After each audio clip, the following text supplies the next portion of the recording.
Hello everyone and welcome. Today I'll be starting a new profile series.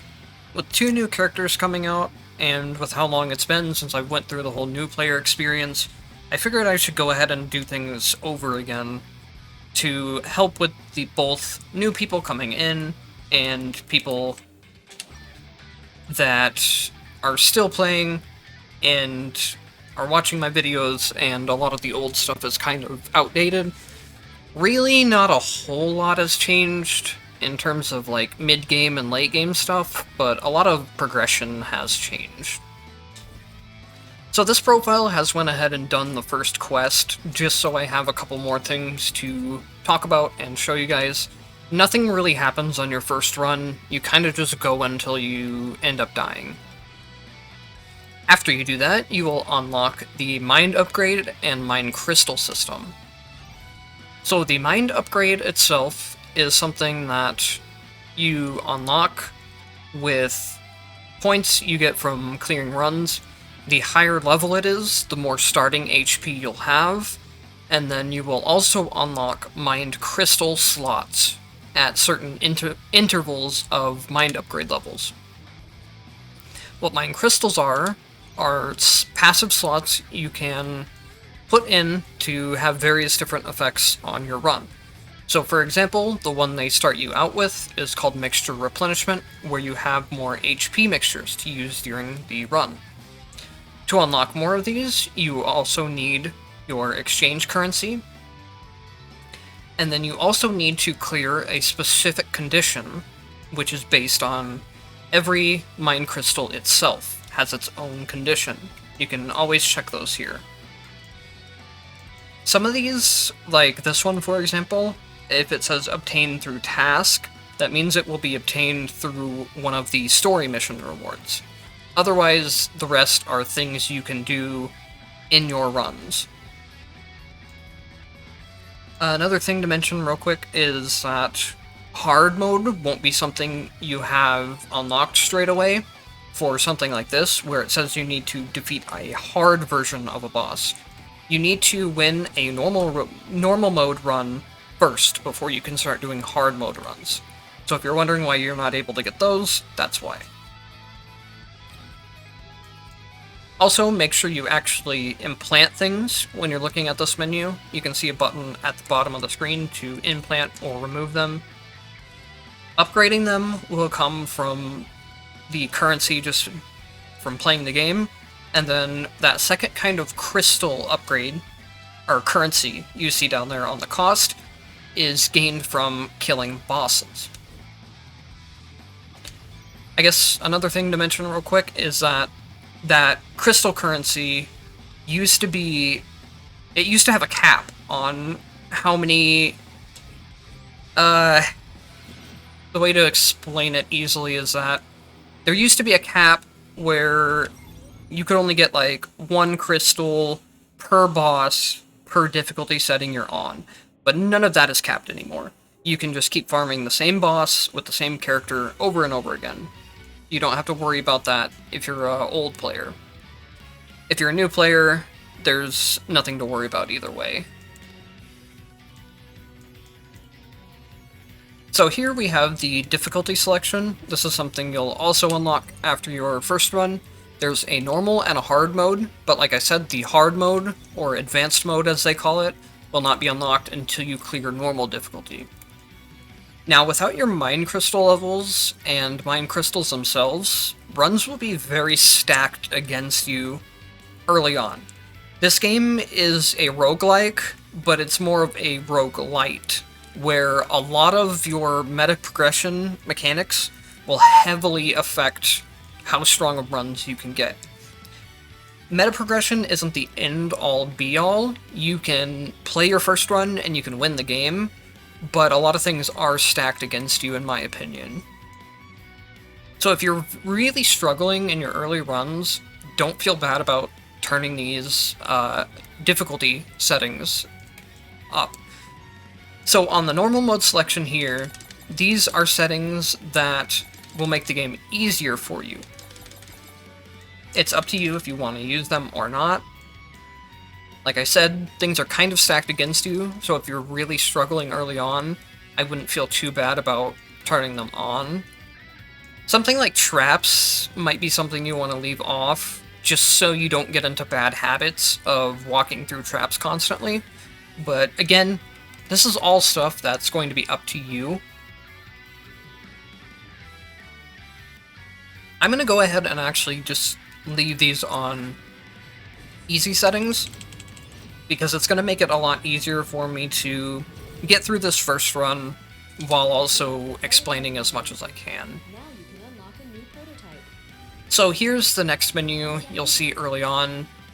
You will be able to unlock one character right away for free, and then you will get another prototype analyzer from the first quest that you do.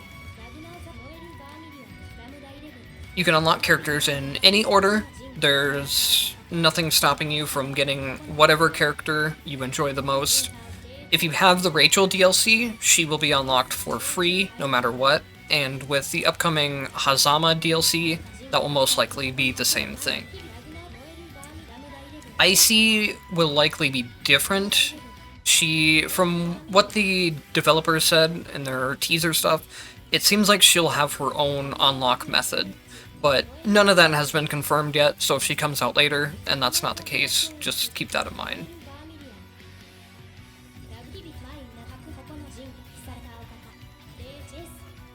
So for my second character, I'll probably go ahead and unlock Jin, but I won't be using him for this run.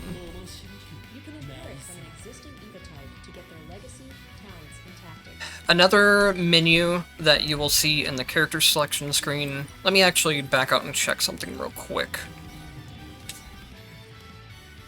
Okay, so this is a quest that some people get hung up on, where it says, use your legacy to complete one mind training session. This is another major mechanic of the game, and I've seen some people get stuck on this quest because it doesn't do a good job of telling you how the system works or anything. So if I go into Rachel right now, for example, you'll see this character selection screen type of thing, but I can't use this Lambda because it's the same character as I'm currently using.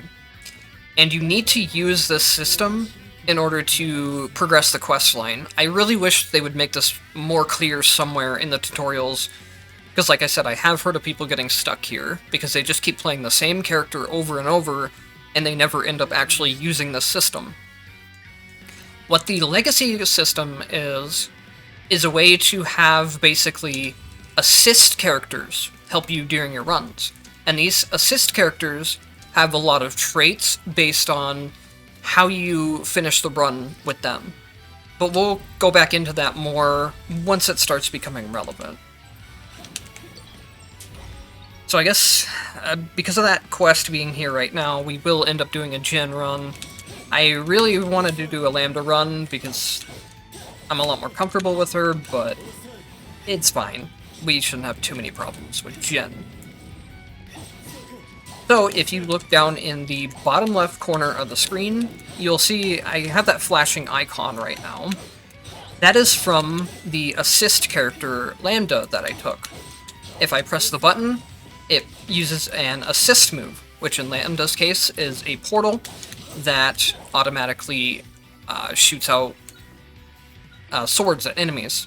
It's one of the better assists, in my opinion, and this legacy character also comes with a passive, which Lambda also has one of the better passives, in my opinion, too. So here is another one of the major mechanics in the game, called potentials.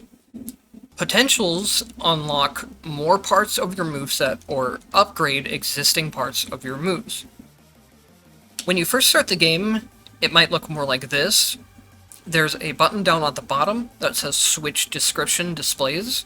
I would recommend hitting that. If you do start to feel too overwhelmed looking at all this information, you can always turn it back off. I prefer having it on because it shows me what other options this potential has.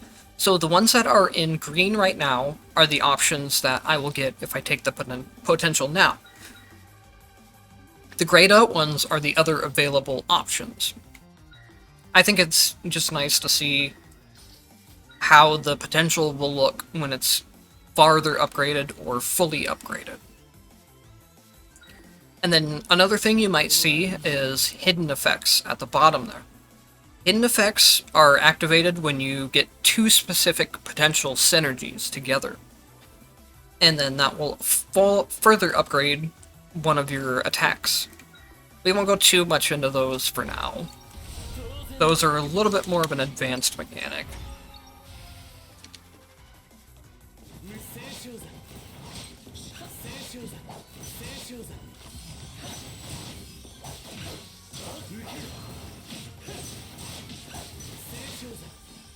I guess I should also explain some of the basic combat mechanics, but I think I will have to go back to that after I explain this.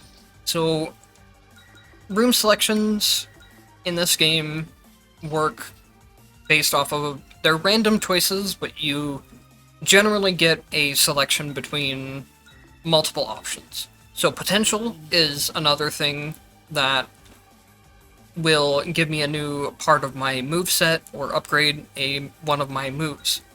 Events are random things. They're generally all positive, but some of them do have a positive and a negative side to them. And then max HP will increase your HP.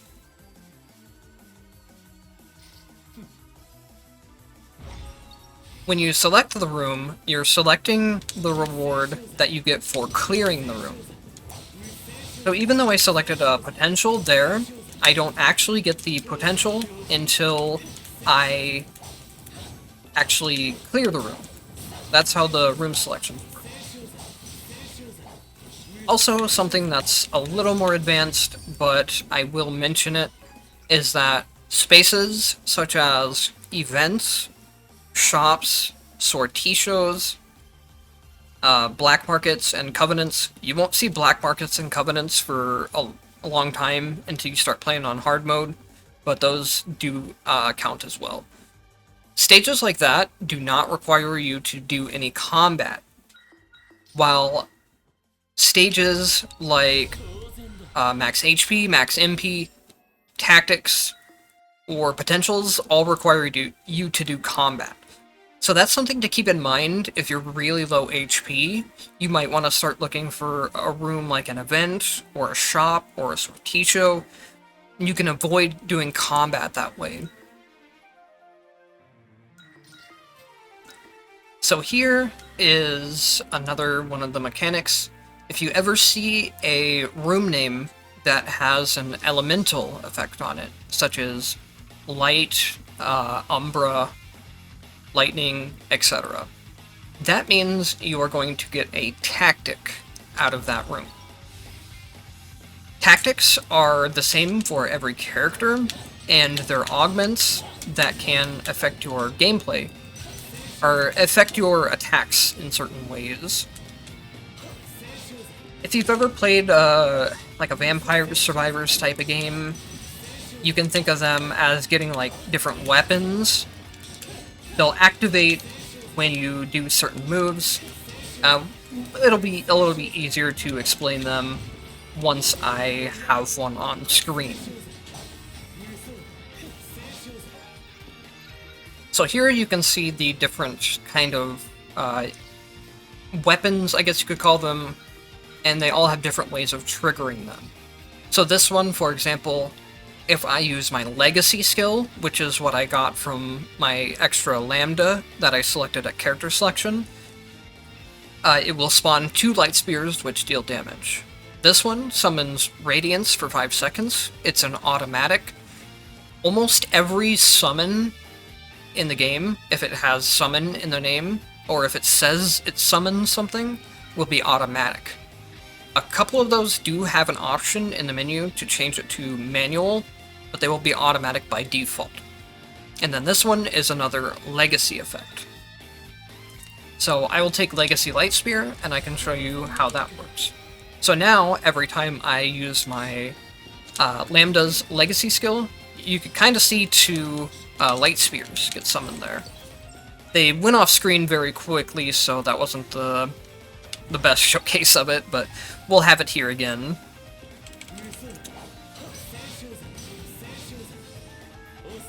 There you go. You can see that the light spears came down and killed a couple enemies for me.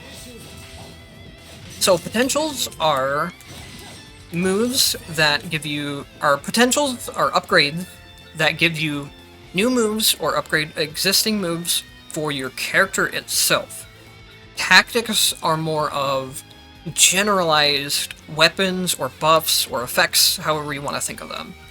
They're generalized things that improve your character in other ways. Cold Attack and Cold Skill is a unique example of a tactic where instead of having like it's summoning an attack or something, or a buff, it just straight up buffs your character's damage, which makes it one of the strongest tactics in the game.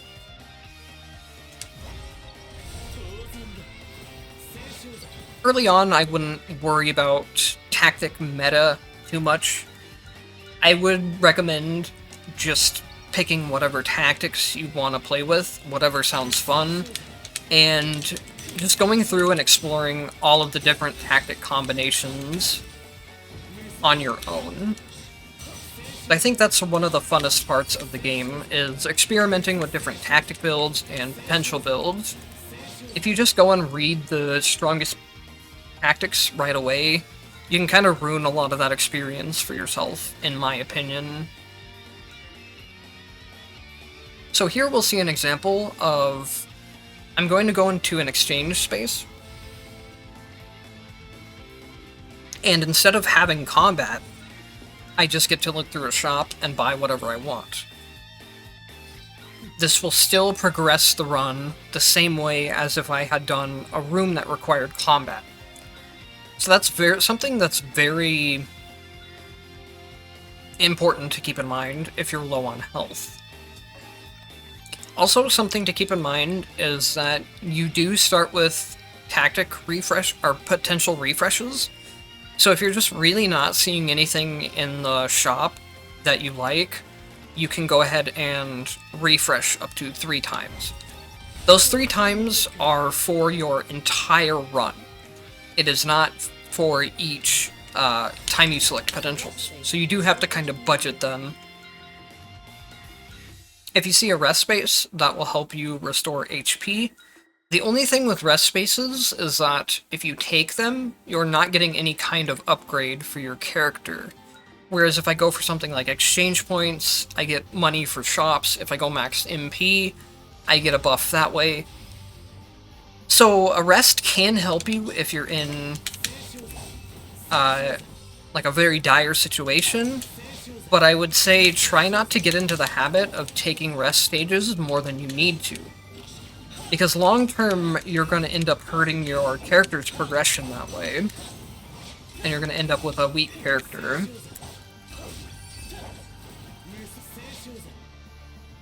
Okay, so I believe we're about to go into a boss fight. So before I do that, I want to go ahead and go back over the basics of combat. I never really got a chance to go into that. So in this game, you have your basic normal attacks, you have a skill button, and then you also have different air attacks, and you have dash attacks. These can all be chained freely together. So here I'm doing basic attacks into dash attacks. At any point of the basic attack chain, I can cancel it into a dash attack, a skill, anything. That is mostly consistent between all the characters. A couple of the characters are a little bit slower, but pretty much any character can cancel attack animations into each other. This is a really good way to, if you're in the middle of your attack animation and an enemy is about to attack, you can just dash away right away. Getting used to canceling your attacks into each other is something that's gonna help you out a lot as you progress at getting better at the game. Especially when it comes to using dashes in the middle of your combo in order to avoid taking damage.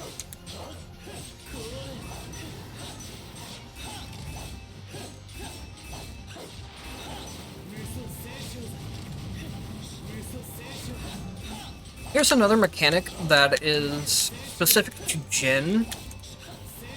You could probably see when I dodged an attack there, the screen got lighter, and the time slows down.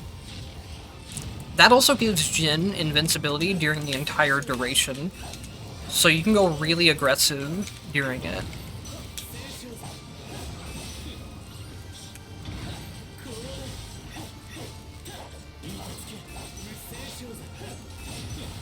So there you can see that the boss got stunned. Bosses can get stunned in a couple different ways. When they get to low HP, they will get a stun, and after they do certain moves, they will also get stunned. Another thing to mention about bosses is that occasionally you will see a boss move that has a purple exclamation mark.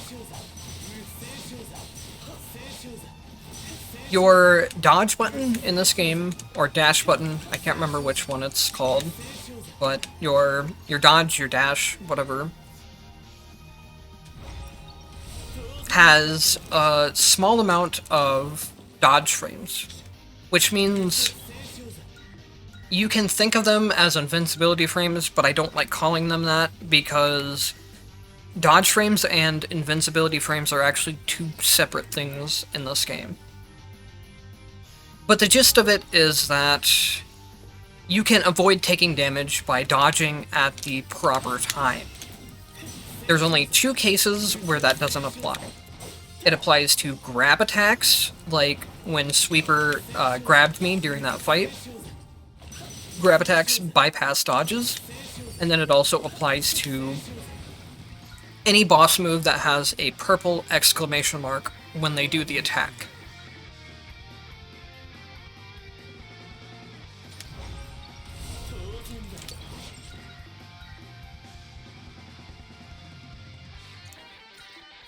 So sortitions are like a slot machine, basically. I guess I'll go ahead and just show it off. I might as well. You come here, it's completely free, and then you get a random upgrade between a list of everything that's in here.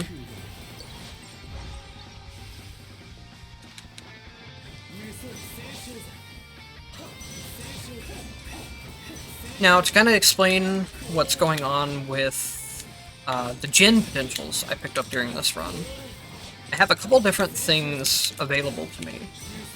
My dashes are changed into the special Icicle Dash, which does damage, and it's a lot faster than regular dashes.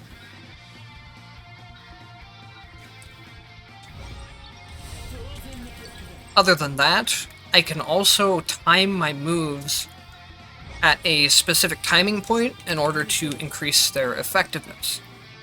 And I can also upgrade my moves by adding an MP cost to them by pressing attack and skill at the same time.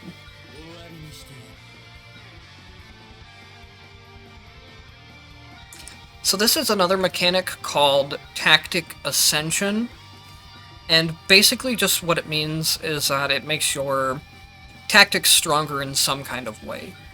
Generally, this will be just a damage increase to it, but sometimes it will be a size increase or a duration increase. Usually it's just extra damage, though.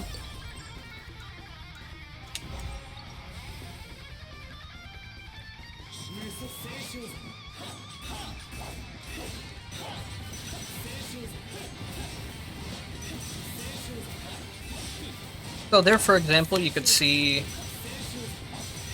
what one of my potentials is doing. When I press attack and skill at the same time, instead of just having regular slashes, they also have a shockwave that comes out. I'll show that more clearly now that there's not a whole bunch of bosses around. Another thing to talk about with tactics is that tactics have an upgrade tree, which if you look at the bottom of the screen right now, there will be a button that says View Tactic Tree, and that is how you open this. The first line here will mean basically how you're triggering the tactic if it has multiple trigger paths. So here you can see I can either activate light spheres with my legacy or my skill. These cannot coincide on the same run. So if I have legacy light spear, I can't take skilled light spear as well. So you got to make sure that you have the right trigger method if you're looking for a certain one. And then it's the same thing for what I call a tier 1 upgrade. You can only have one of the three. So eventually you'll want to maybe plan out which one of these you want to try and get. Then you have a tier 2 upgrade, which will generally be fixed. I think there's very few cases where you can get more than one. And then you will also have a red tactic at the end.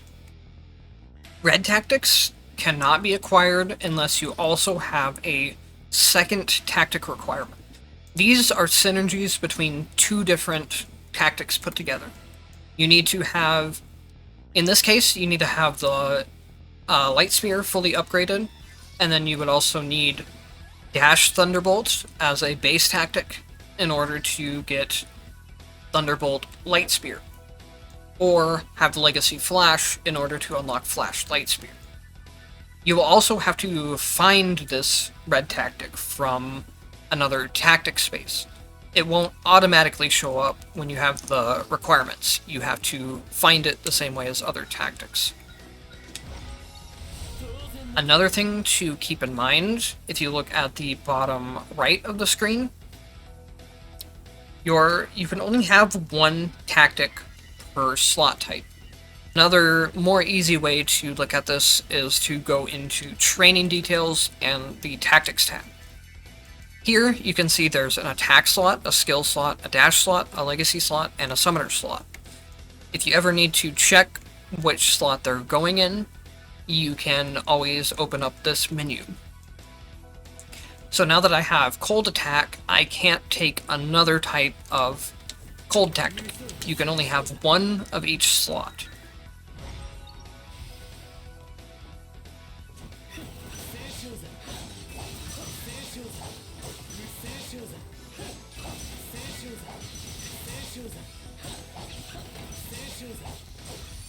Oh, and just to show off what I was talking about before with Jin, 1 second.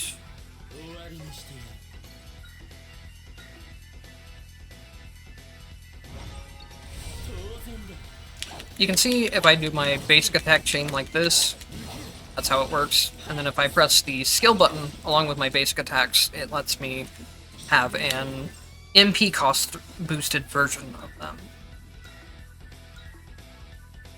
Another type of stage is called an advanced battle. Advanced battles will have some kind of debuff that makes the stage harder. Or maybe that's a hard mode thing, actually. There is a hard mode difficulty modifier that makes advanced stages harder, and I guess that's what it does. I have not played on easy mode since all the new patches came out, so I actually was not aware of that. But I guess that just means that advanced stages in general may be longer or more difficult than normal stages, but really I haven't noticed the advanced stage layouts being more difficult. I kind of assumed that the whole point of them was that debuff, but I guess that debuff is something that can get added on hard mode with certain settings.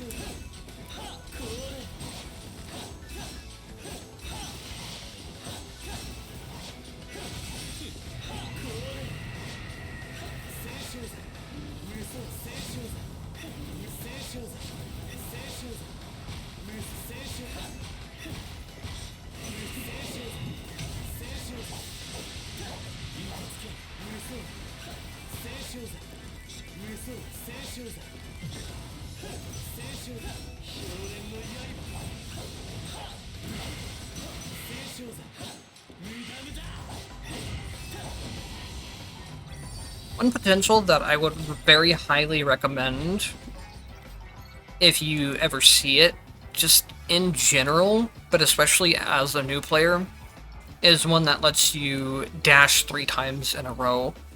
You could see how much it helped during that fight.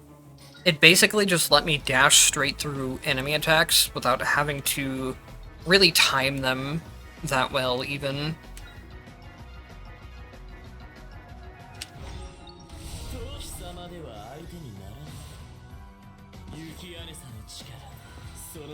So let me go ahead and check real quick what recording time I'm at. I'm at 30 minutes, so I think it's probably safe for me to go ahead and finish the run. I'll try to just kind of speed through it from this point on. I wouldn't mind these videos being up to an hour each if they need to be, but I wouldn't like them to go over an hour.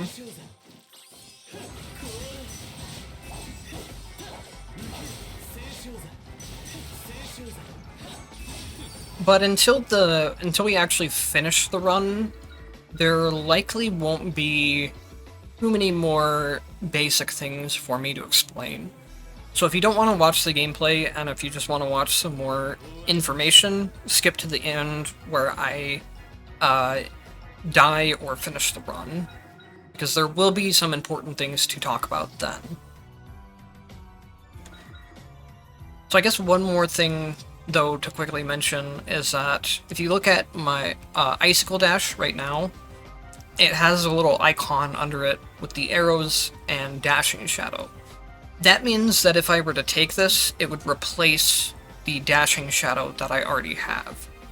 So that's something to just look out for as you're selecting your tactics.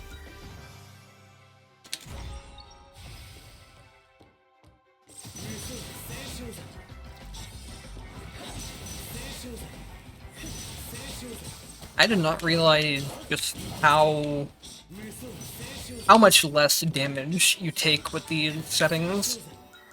I did go on the easy mode settings. If you remember at the start of the run, I made the run much easier. I didn't realize it was going to make enemies hit quite this low, though. So if you're seeing the game and you're thinking it looks way too easy, that is just because of the difficulty settings I took. It's not how the game normally is.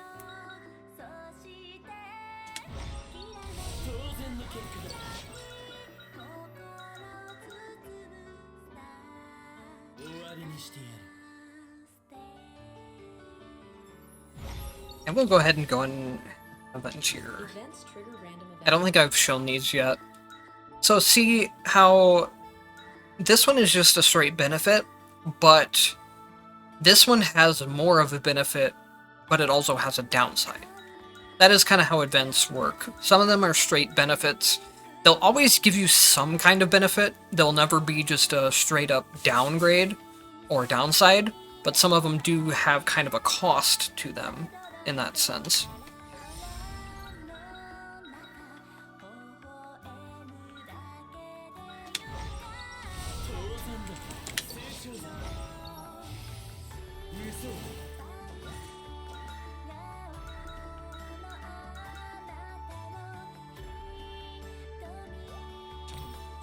Oh, another thing I should mention is that if you look down by my health bar, you'll see like my health amount, my health percentage, and then just to the right of that, there is a plus sign and kind of a heart sign.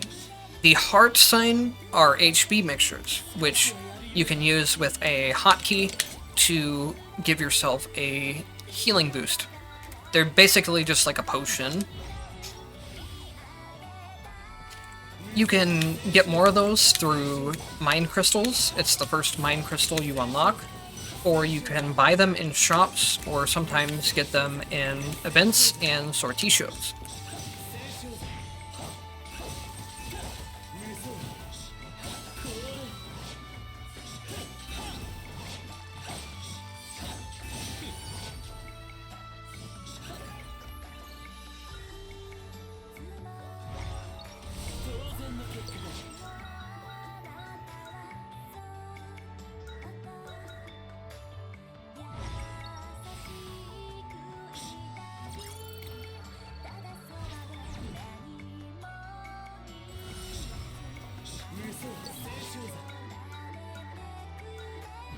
By the way, if some of this stuff seems overwhelming to you, I know it's a lot of information to give out on the first video, but the game does just kind of throw all these mechanics to you immediately too, so I'd rather give out the information rather than skip over it and try to explain it a little at a time.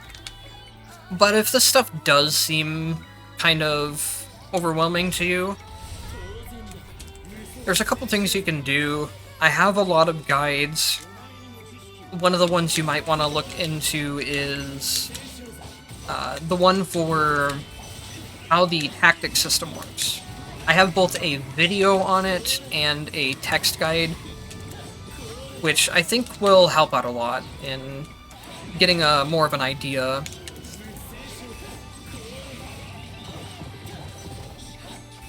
And then other than that, I would also just say don't stress over anything too much. Roguelikes in general are kind of the type of game that you kind of learn things just by failing and doing things, and then the more you learn, the better you're going to get at it. There's obviously the component of skill, where knowing boss attacks and boss patterns and just being able to press your buttons efficiently on characters, knowing like how to attack efficiently with them. But a big part of roguelikes is about the learning aspects of things, just learning new potentials for characters that you haven't seen before, learning new tactics that you haven't seen, or figuring out which tactics fit your playstyle well, that type of thing. So if you're overwhelmed by the amount of systems, you can really take your time with things, learn one system at a time, or just kind of get a feel for them as you go. There's no need to rush into anything. As I said with the tactics meta, a lot of the fun of the game, in my opinion, comes from that learning aspect of gradually getting better as you go, learning more things about the game, and then you can really start breaking the game once you have a handle on the mechanics and how to control your character.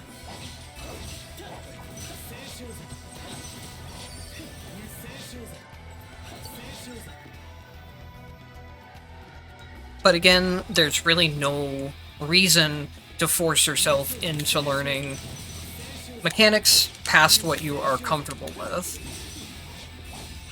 If you just want to spend your first runs working on how to play your character and just taking whatever random tactics you find, that's not a bad idea.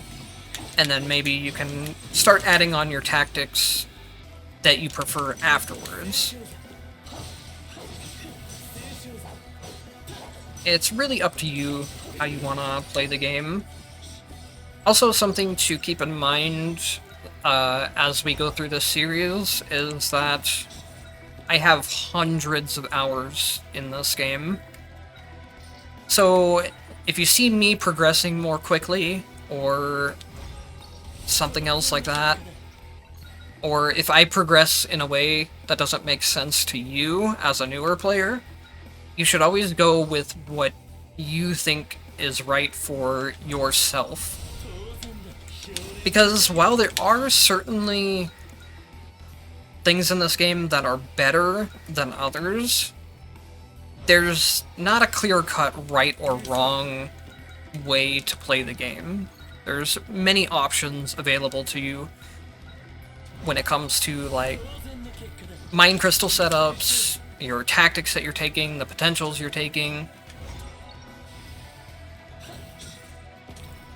So you should never feel like you have to follow my examples exactly. If there's something else that looks really appealing to you, then go ahead and do that.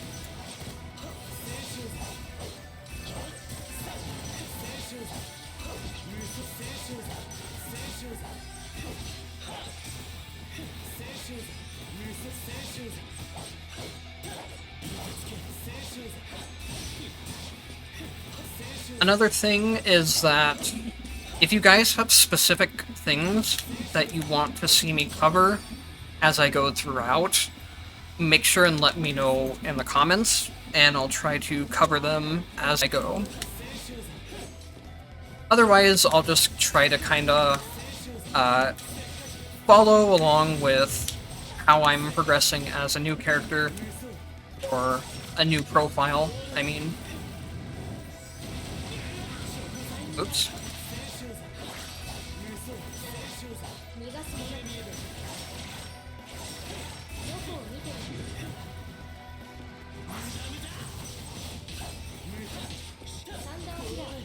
I was hoping she would do it again. If you noticed at the beginning of the fight, she did a specific attack, and then I attacked her and she went into... it counts for that attack too, I guess. That's what I was talking about way back at the beginning of the video, where bosses have specific attacks where if you hit them out of it, they will go into the stun state. Otherwise, they'll just go into it when they get low.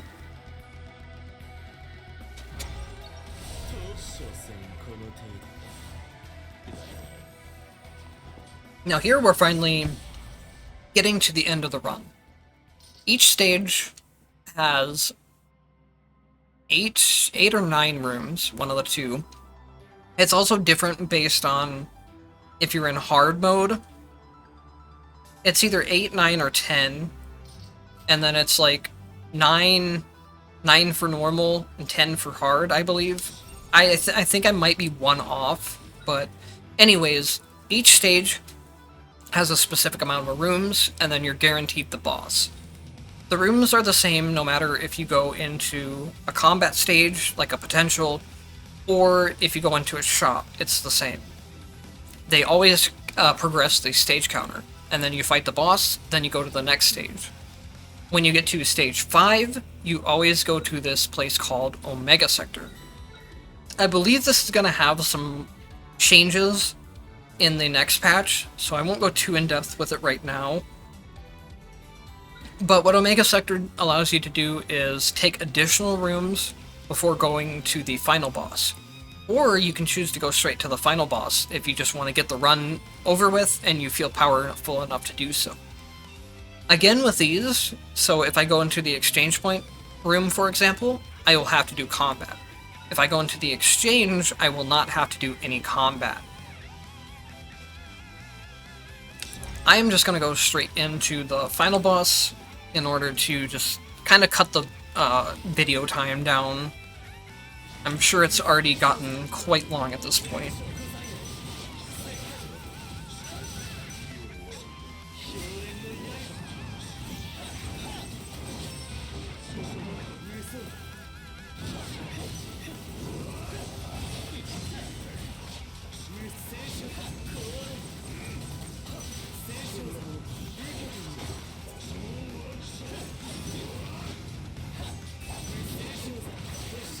Oops.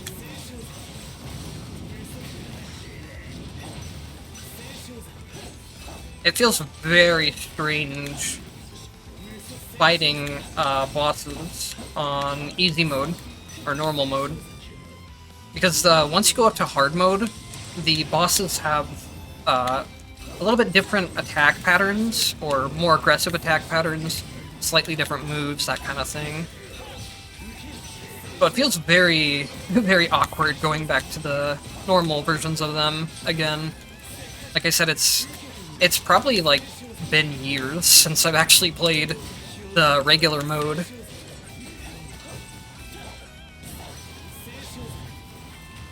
So if I can get him... Nah, he's not gonna go over there. The way that you stun Susano is by getting him near one of those light pillars, and then hitting the light pillar.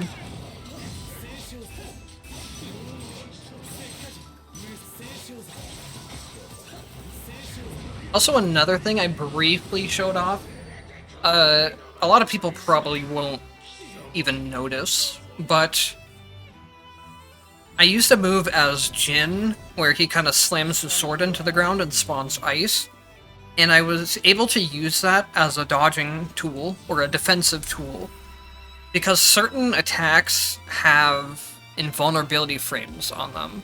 The game is really not great about telling you which ones do and which don't. So that is one thing that you can either learn yourself, or one of my guides is called Making the Strongest Characters.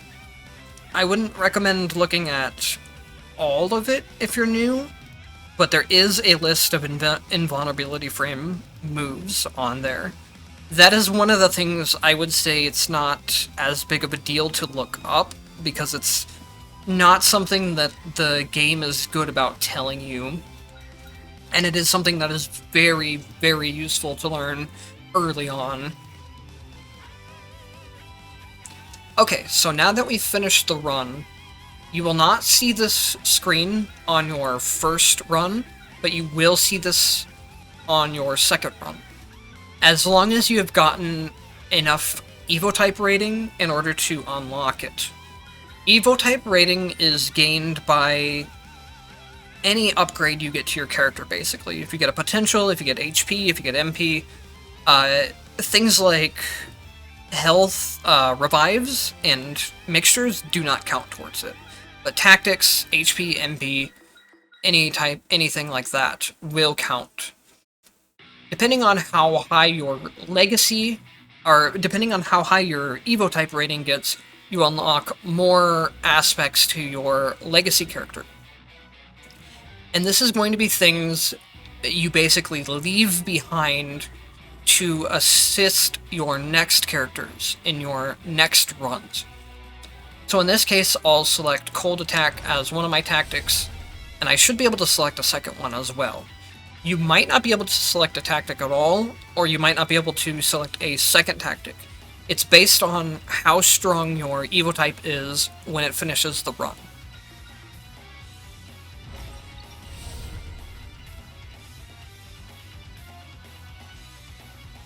So now you want to make sure and hit Save Evo type. I guess it won't even let you delete them. Later on, you'll have the option to delete Evo types instead of saving them, but early on, you'll want to save them as much as possible.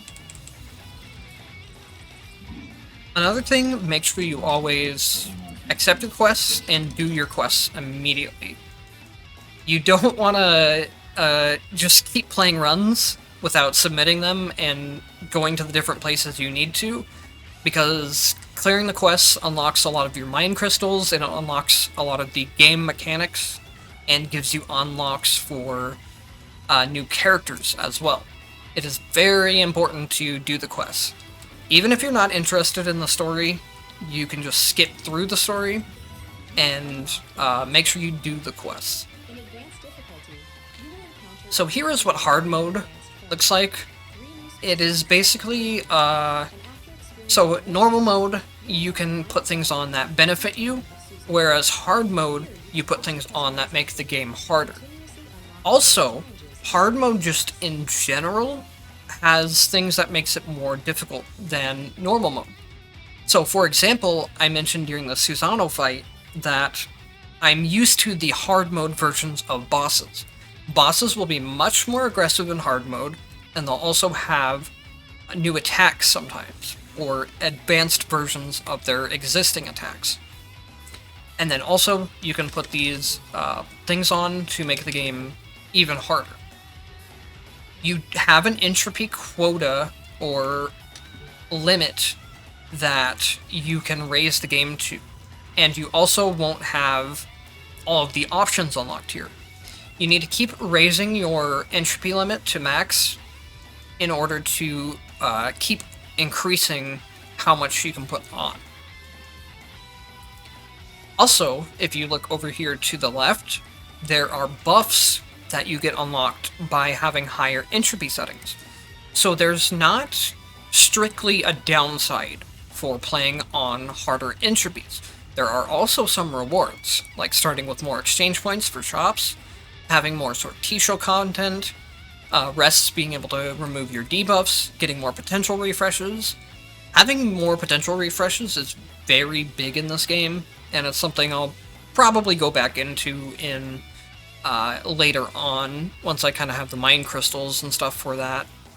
But just know that you do get a pretty decent reward for increasing your difficulty. But again, as I said before, it's not something you need to rush into. You want to be progressing the game at your own pace and learning things as you go.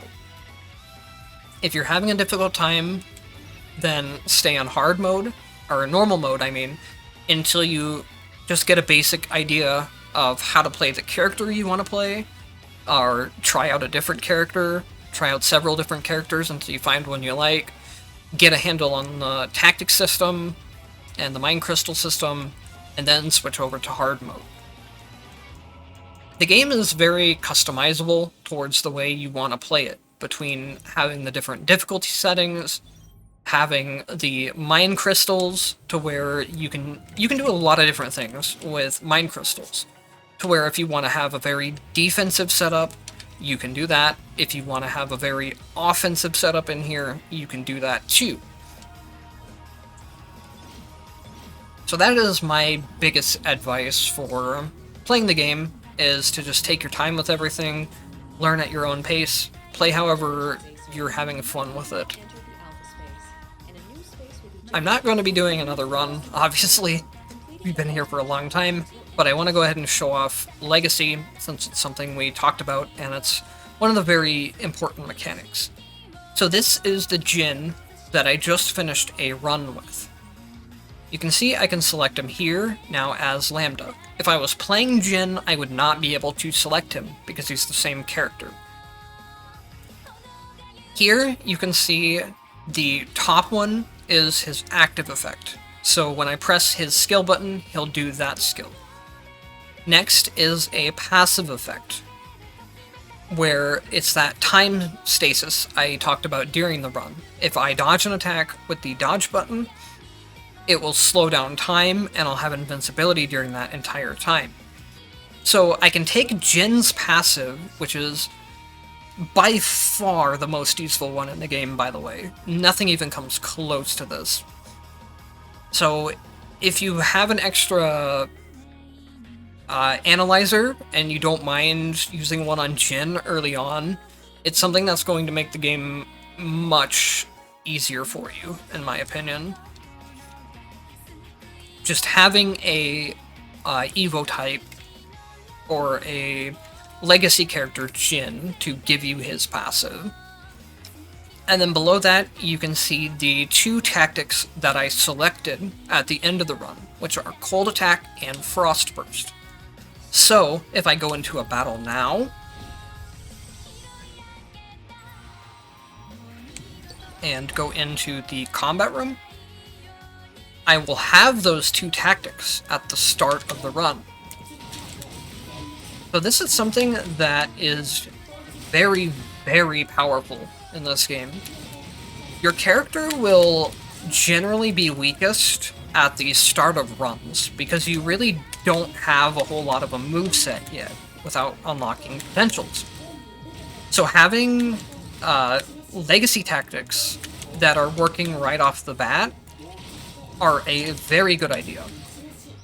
I know I said not to really go too much into meta stuff, but what I would really think about with your legacy tactics is this a base tactic, like Cold Attack, where it's active right away, or is it a upgrade, like Frost Burst?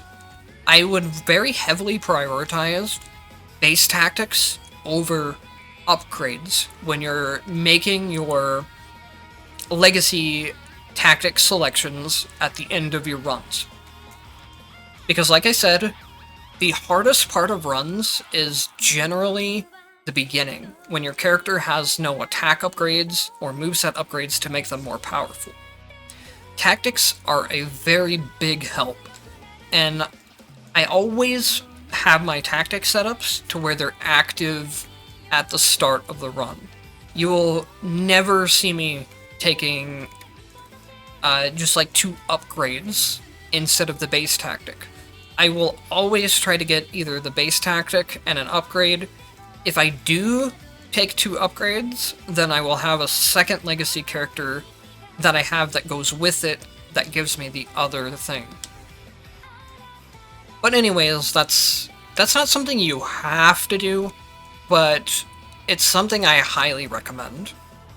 Because getting your legacy characters started to set up early on in a way that are useful is something that will be very important for the entire time you play. Sometimes the luck is just not going to work out in a way that you can get a base tactic, or you might end up getting like a base tactic and an upgrade for it that's some completely random tactic. That's just going to happen. There is a way to kind of game the system and set up your legacy tactics in a guaranteed way, but that's not something I will go into yet. That will be its own full video. I do also already have a video guide out on that, so you can go ahead and look at that old one. Nothing too much has changed since then. There are two main sources of information you can find from my guides. There is a YouTube playlist that should have all of the video guides I've made. If I missed any in that playlist, let me know, and I'll add it. And then there is also a link in the description of most of my videos, or most of my newer ones at least. My older ones don't have it, but my newer ones do. There's always a link to where I have different text guides for the game. There's a lot of information that I put out regarding this game. Aside from that, there is also an official Discord for Blazblue Entropy Effect. There are many helpful people there, including myself. I'm frequently around there. If people have questions, I try to answer when I have the time. And then if I'm not there, many people are very helpful in the Discord. So I would recommend joining that as well. Just a lot of cool people to hang out with in general, and very helpful people if you have questions about the game. Anyways, that will be it for this one. I hope I helped out some new people that are coming to the game, or people that are coming back for Hazama and Icey. Remember that if you have things you want me to cover during the next videos of the series, let me know, and I will try to address as many of them as I can. Otherwise, I'll just keep going through some of the progression until I feel like I've kind of hit a point where I talked about everything and getting a good setup. Anyways, that will be it for this one. Thank you guys for watching, and I will see you in the next one.